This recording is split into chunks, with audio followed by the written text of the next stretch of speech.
तत्सत् श्रीमते रामचंद्राय नमः। ओम नमः परमहंसास्वादित चरण कमल चिन्मकरंदाय भक्तजनमानस निवासाय श्रीरामचंद्राय। माता रामो मत्पिता रामचंद्र स्वामी रामो मत्सखा रामचंद्र।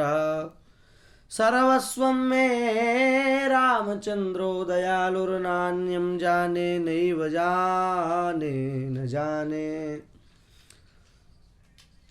हरिशरणम। भगवान की विशिष्ट कृपा से इस अत्यंत पवित्र कार्तिक मास में हम लोग कुछ न कुछ शास्त्रीय चर्चा करने का प्रयास कर रहे हैं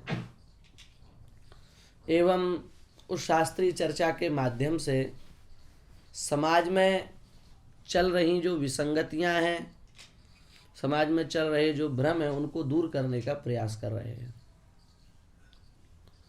हिंदू शब्द के ऊपर कल हम लोगों ने चर्चा की थी और हिंदू शब्द की प्राचीनता का एवं हिंदू शब्द का लौकिक एवं वैदिक दोनों प्रकार के प्रमाणों की चर्चा कल की गई थी।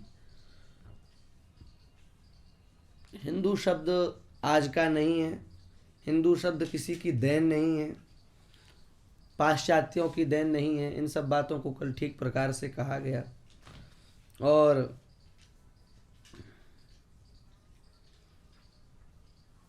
कालिका पुराण में भी महाराज हिंदू शब्द का उल्लेख है। कालिका पुराण में लिखा है, बलिना कलिना छन्ने धर्मे कवलितौ कलौ यवनै रवनिः क्रांता हिंदवो विंध्यमाविशन। हिंदवो कालेन बलिना नूनम अधर्म कलिते कलौ यवनैर्घोर माक्रांता हिंदवो विंध्यमाविशन। दो बातें।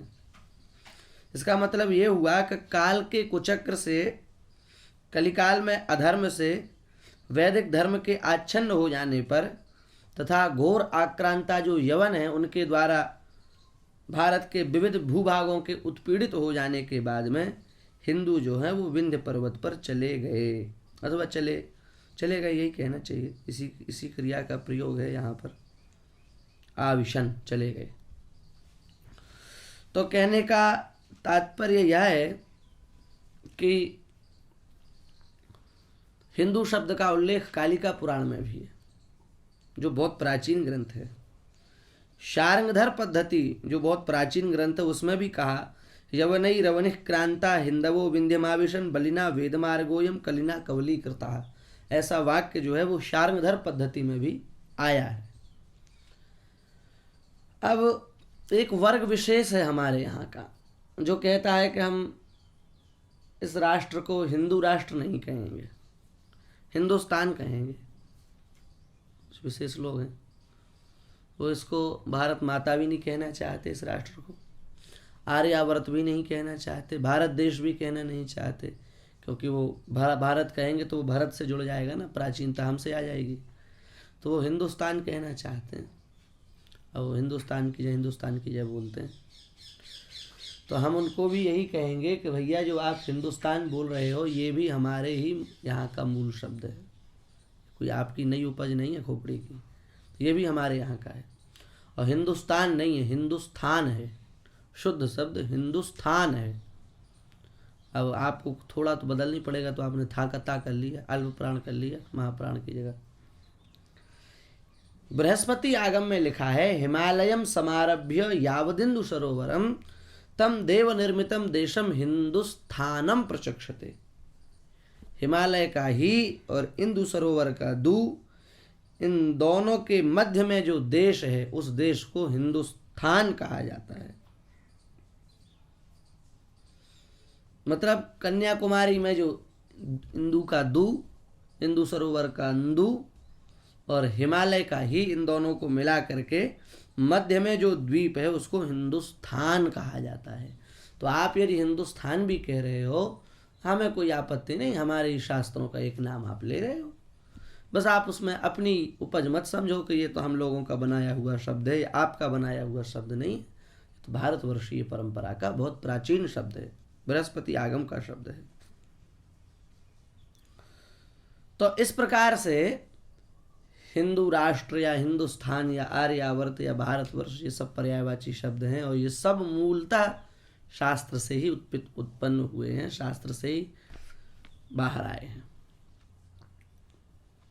ऐसी बात है। तो कहने का मतलब हिंदू शब्द अत्यंत प्राचीन शब्द है।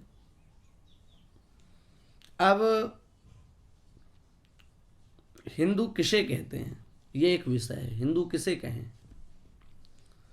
तो इसके अलग अलग आचार्यों ने अलग अलग अपने अपने मत के अनुसार हिंदू की परिभाषा दी है।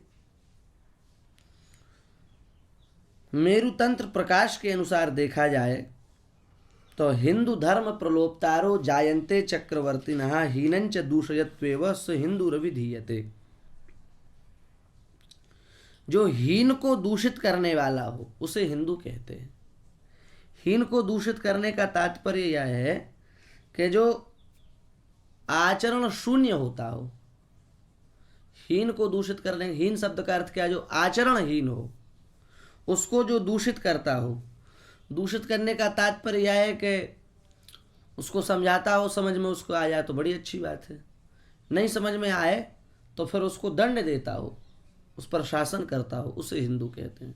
अथवा उसका त्याग भी कर देता हो तो उसे हिंदू कहते हैं। ये मेरुतंत्र प्रकाश के अनुसार हिंदू शब्द का अर्थ है। वृद्ध स्मृति के अनुसार देखा जाए तो हिंसया दूयते यश्च सदाचार वितत्परः वेद गो प्रतिमा से भी स हिंदू मुख्य शब्द भाग। ये वृद्ध स्मृति के अनुसार है। जो हिंसा का दमन करता हो, सदाचार में तत्पर रहता हो, वेद का, गो का और प्रतिमा माने मूर्ति पूजा का समर्थक हो, उसको हिंदू कहा जाता है। ये उस शास्त्र के अनुसार हिंदू शब्द की परिभाषा है। हिंदू शब्द जो है वो छोटा दू वाला भी है और बड़ा दू वाला भी है। हिंदू भी होता है और हिंदू भी होता है। कोश के अनुसार देखा जाए यदि अद्भुत कोश के अनुसार ह्रस्व उकार वाला हिंदू शब्द भी है और दीर्घ उकार वाला हिंदू शब्द भी है और दोनों पुल्लिंग हैं। हिंदू हिंदूश्च पुंसी दुष्टानाम च विघर्षणे रूपशालिनी दैत्याद्रौ, ये कह करके ये कहा गया। मतलब इसका ये है कि ये दोनों शब्द पुल्लिंग हैं, हिंदू और हिंदू। और किसे कहते हिंदू? तो बोले जो दुष्टों का नाश करता हो और जो सुंदर रूप वाला होता हो और जो दैत्यों का, असुरों का, राक्षसों का, अधर्म आचरण करने वालों का शत्रु होता हो, उसे हिंदू कहते हैं। ये अद्भुत कोश के अनुसार हिंदू शब्द का अर्थ है। हेमंत कवि का जो कोश है उसके अनुसार यदि देखा जाए तो हिंदुर ही नारायणादि देवता भक्ता। हिंदू किसे कहेंगे? बोले नारायण आदि जो देवताओं का भक्त हो, श्री शिव का भक्त हो, श्री विष्णु का भक्त हो, सूर्य का भक्त हो, देवी का भक्त हो, गणेश जी का भक्त हो, उसे हिंदू कहते हैं। ये कहने का तात्पर्य है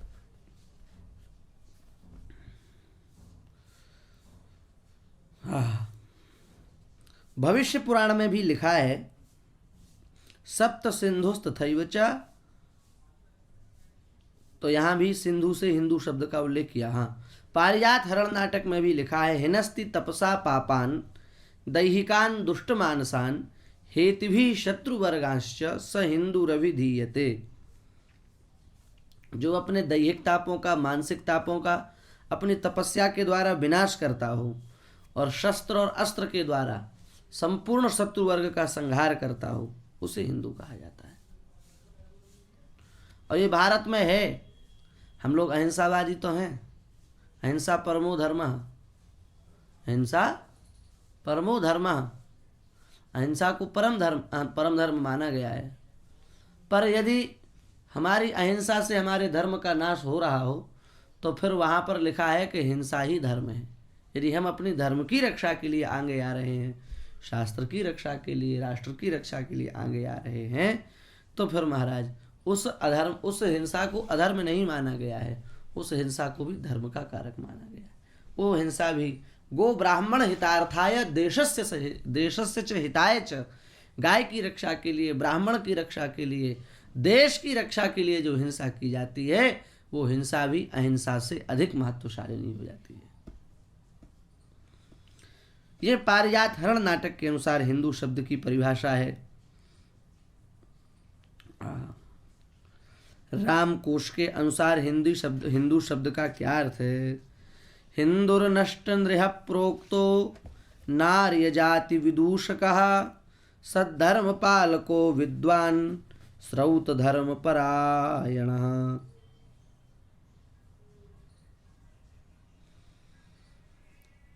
दुष्ट व्यक्ति का जो हनन करने वाला हो, दंड देने वाला हो, असद नीति का जो खंडन करने वाला हो और सद्धर्म का जो पालन करने वाला हो और वैदिक धर्म परायण जो हो, उसको हिंदू कहा जाता है। रामकोश के अनुसार ये हिंदू शब्द का अर्थ है। और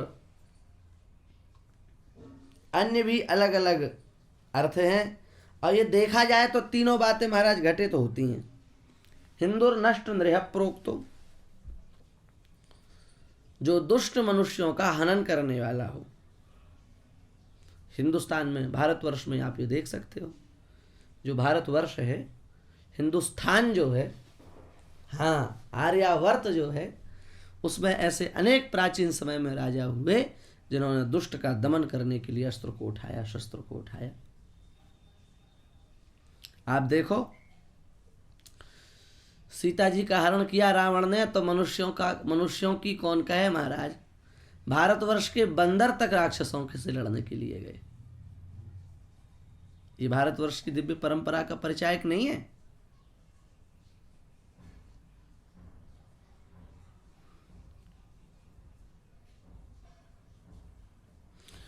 सत्रह बार पराजित करके भी, गौरी को जिसने पराजित किया 17 बार, ऐसे पृथ्वीराज चौहान फिर भी जब उसके षड्यंत्र में, कुचक्र में फंस करके उसके बंदी बन गए और सभा में उनकी दोनों आंखें निकाल ली गईं, उस अवस्था में भी उनके मित्र ने कहा कि ऐसा शब्द भेदी बाण चलाओ जिससे इसकी मृत्यु हो जाए। और दोहा पढ़ा, 4 बांस 24 गज अंगुल अष्ट प्रमाण, ता ऊपर सुल्तान है अब मत मूक चौहान, अब मत मूक चौहान, ऐसे कह करके और जैसे ही बताया शब्द भेदी बाण चलाया और गौरी का अंत कर दिया महाराज। तो हिंदुर्नष्ट नृहा, जो असत्यवादी है, असत भाषण करने वाला है, असत कार्यों में रत है, ऐसे जो दुष्ट हैं उनका नाश करता है हिंदू। अनार्य नीति विदूषका, जो अनार्य नीति का पोषण करता है उसको भी हटा देता है हिंदू, उसका भी पक्ष नहीं लेता है हिंदू। आप विचार करो,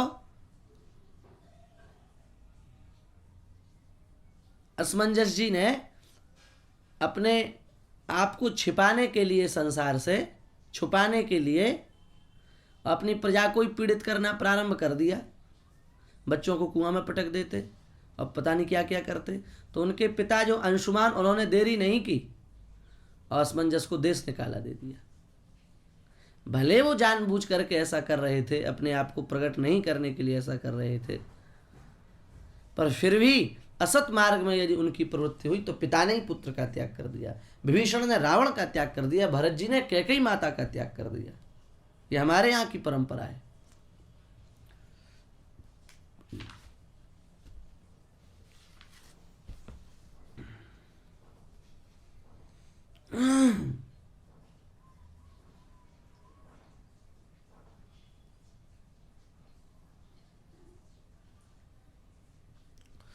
अब आप विचार करो, अनार्य नीति विदूषक, अनार्य नीति का जो विदूषक है उसे हिंदू कहते हैं। तो ये हमारे यहाँ का एक विशेष प्रकरण अनार्य नीति का विदूषक है। क्या कहें, आजकल तो कुछ लोग ऐसा भी कह देते हैं कि हिंदुओं ने बहुत छू छू छू छू कर करके और लोगों को हटा दिया, उसी का परिणाम ये हुआ कि भारत में 9 करोड़ मुसलमान हो गए और फिर दोबारा पाकिस्तान बनाना पड़ गया। इसका मतलब ये हुआ कि हिंदुओं की जो बहिष्कृत करने वाली नीति है, बहिष्कार करने वाली जो नीति है, इस नीति ने ही 9 करोड़ मुसलमानों को बनाया और फिर इसी से पाकिस्तान बना। इतने मुसलमान तो थे नहीं यहाँ, पर हमने बहिष्कार किया तो वो बहिष्कार हुए तो कहाँ जाते, तो बहिष्कार हो करके वो सब विधर्म में चले गए, दूसरे धर्म में चले गए और फिर उसी विधर्म में चले जाने का परिणाम हुआ कि उनकी संख्या इतनी बढ़ गई थी और उस कारण से फिर देश का बंटवारा हो गया।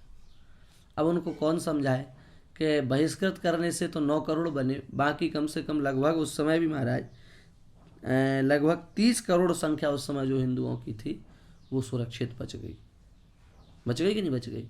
मान लो हम बहिष्कृत ना करते और सब व्यवहार करने लगते तो आज तो हिंदू जाति ही नहीं बचती हिंदू जाति। जो 30 करोड़ हिंदू बच गए और फिर उससे जो 100 करोड़ अभी हिंदू हमारे यहाँ हैं, ये बचते नहीं बचते, सब आपस में मेलजोल हो जाता, सब खान पान हो जाता, सबके धर्म भ्रष्ट हो जाते, सबके शिखा सूत्र भ्रष्ट हो जाते, सबके आचार विचार भ्रष्ट हो जाते और हिंदू जाति ही समाप्त हो जाती कि नहीं हो जाती। तो कहने का तात्पर्य यह हुआ कि हमने ये जो दुरालोचना क्या बहिष्कार की नीति को जो अपनाया, इस बहिष्कार की नीति से भले कुछ लोग अलग हो गए पर हमारा मूल धर्म सुरक्षित रह गया। ये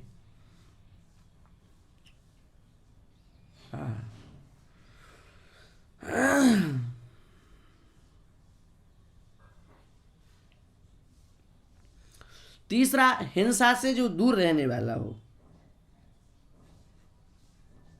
उसको भी हिंदू कहा जाता है। तो हमारे यहाँ आप देख सकते हैं अहिंसा परमो धर्मा कहा गया। तो इन 3 लक्षणों को भी हम लोग हिंदू धर्म में देख सकते हैं। ये भी एक विषय है।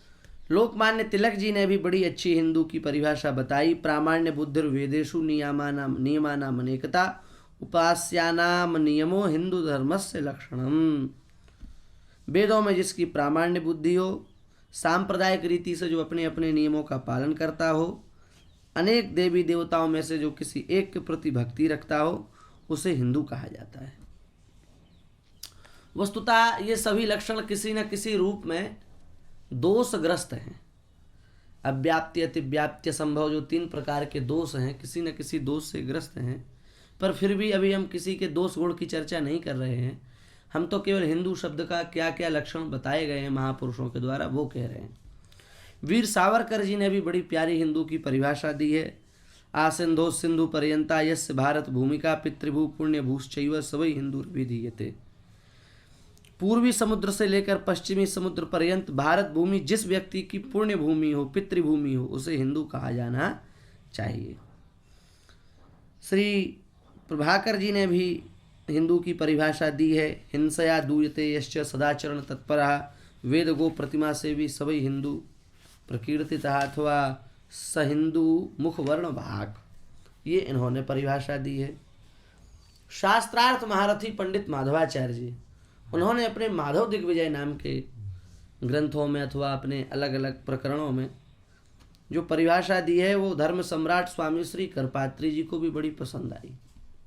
बड़ी अच्छी परिभाषा दी उन्होंने कहा, ओंकार मूल मंत्राढ़ पुनर्जन्म दृढ़ाशय गोभक्तो भारत गुरुर हिंदू हीनत्व दूषक। ओंकार जिसका मूल मंत्र हो, सबका मूल मंत्र ओंकार है, चाहे सनातनी हो, चाहे आर्य समाजी हो, चाहे सिख हो, चाहे जैन हो, चाहे बौद्ध हो, सबका ओंकार मूल मंत्र है। सब हिंदू है महाराज, सिख जैन बौद्ध सब आ गए इसमें। और पुनर्जन्म दृढ़ाशया, पुनर्जन्म में जो विश्वास रखता हो, ये सब पुनर्जन्म में विश्वास रखते हैं। गो भक्तो, जो गाय का भक्त हो, सब गो भक्त हैं। भारत गुरु, भारत जिसका गुरु घर हो, सबका भारत गुरु घर है। और जो धर्म भ्रष्ट को हटा देते हैं उसको हिंदू, ये पांचों के पांचों इन सभी संप्रदायों में आ जाएगा। वेद का हमारे सनातन धर्म में तो ओंकार मूल मंत्र है ही। ओमित्येक अक्षरम ब्रह्म सर्वे वेदा यत् पदमामनन्ति ओमित्येतत् सर्वम तस्योपव्याख्यानम कह करके सनातन धर्म में तो ओंकार मूल मंत्र है ही, आर्य समाजियों में भी ओंकार बड़ा मूल मंत्र है।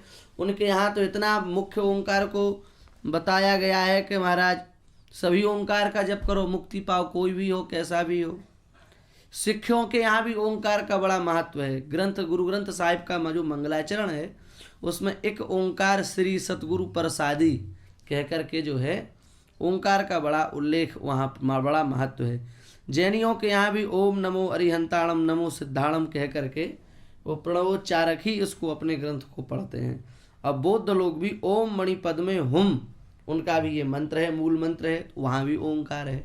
तो सबका ओंकार मूल मंत्र हुआ कि नहीं हुआ? सबका पुनर्जन्म में विश्वास है। सनातनी तो मानते ही है पुनर्जन्म को, हजारों प्रमाण हैं। आर्य समाजी भी मानते हैं। गुरु ग्रंथ साहिब के जो अपने पूर्व जन्म का कथन किया गया है उससे भी पता चलता है कि वो भी पुनर्जन्म में विश्वास रखते हैं। जैन ग्रंथ में प्रकरण रत्नाकर के भाग 2 के सूत्र 37 में कहा गया, सप्पो इक्कम मरणम कुगुरु अनंता अदय मरणाई तोवरी सप्पम गहियुम माकुर गुगुरु सेवणम भद्दम, ये उनके मंत्र हैं। तो इसमें वे कह रहे हैं, क्या कह रहे हैं? सर्प के डसने से एक बार मृत्यु होती है, परंतु खोटे गुरु के कुसंग से बार बार जन्म लेना मरना पड़ता है। बौद्ध वाणी में कह रहे हैं, तो इसका जैन वाणी में कह रहे हैं। तो इसका मतलब ये हुआ कि वो भी कहीं ना कहीं मानते हैं पुनर्जन्म को, तभी तो कह रहे हैं बार बार जन्म लेना पड़ता है। और बौद्धों के यहाँ भी रागादि ज्ञान संताना वासनाच्छेद संभवा चतुर्णामपि बौद्धानाम मुक्ति रेशा प्रकीर्तिता कह करके कहीं ना कहीं पुनर्जन्म को स्वीकार किया गया। तो इन पांचों का पुनर्जन्म में विश्वास है। पांचों गौभक्त हैं, सिख भी गोभक्त हैं, बौद्ध भी गोभक्त हैं, जैनी भी गोभक्त हैं, सनातनी भी गोभक्त हैं, आर्य समाजी भी गोभक्त हैं।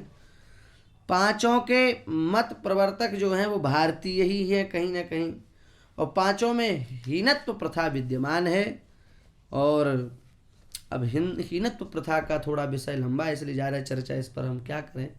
समझदार को इशारा ही काफ़ी है, आप समझ सकते हैं। ये सब आपको समझ लेना चाहिए। तो ये सब जो है वो हिंदू शब्द की जो है वो परिभाषा है। विनोबा भावे जी महाराज जो गांधी जी के बड़े अच्छे मित्र थे, शिष्य भी कह सकते हैं, उन्होंने भी कहा है, यो वर्णाश्रम निष्ठावान गोभक्त श्रुति मातृका मूर्तिम च नाव जानाति सर्वधर्म समादरः। हाँ, मूर्तिम च उत्प्रेक्षते पुनर्जन्म तस्मान मोक्षण मीहते भूतानुकूल्यम भजते सवै हिंदू रीति स्मृतः। ये उनके अनुसार हिंदू शब्द की परिभाषा है। अब महाराज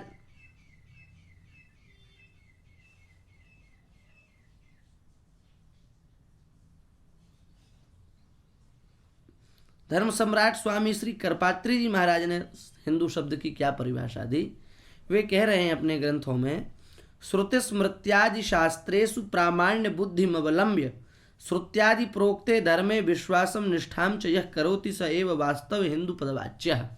ये स्वामी जी के शब्द हैं। वे कह रहे हैं कि श्रुति और स्मृति आदि जो शास्त्र हैं उनमें जिसकी प्रमाण बुद्धि हो और उन्हीं का आश्रय लेकर के उनके कहे हुए वचनों पर जो विश्वास एवं निष्ठा रखता हो उसे हिंदू कहते हैं।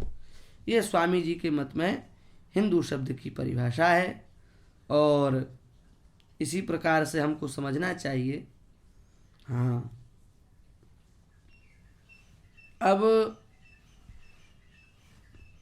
एक विषय छोटा सा और है कि अन्य कई कोशों में हिंदू शब्द को अलग प्रकार से रखा गया है और हिंदू शब्द की निंदा की गई है।